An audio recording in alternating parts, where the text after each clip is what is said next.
Est-ce que les États-Unis peuvent se passer du bois d'œuvre canadien? On peut se poser la question depuis que le président Trump a déclaré ceci.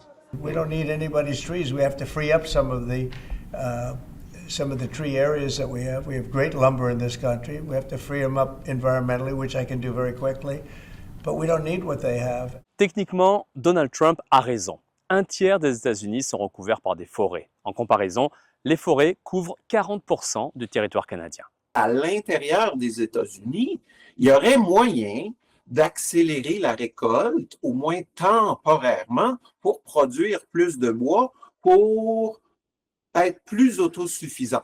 Il y aurait donc, en théorie, la possibilité de récolter davantage de bois aux États-Unis.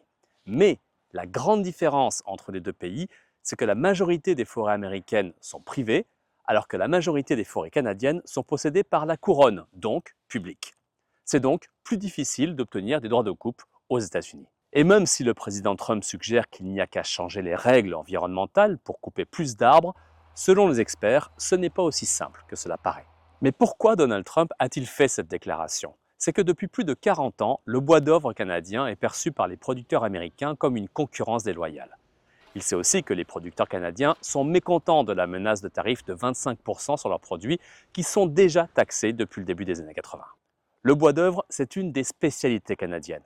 Ici, en Colombie-Britannique, c'est une industrie qui pèse plus de 4,5 milliards de dollars et 65% de la production de la province est exportée aux États-Unis. Les tarifs pourraient donc faire mal à l'économie provinciale et cela ferait encore plus mal si les États-Unis mettent leur menace à exécution de ne plus importer de bois canadien.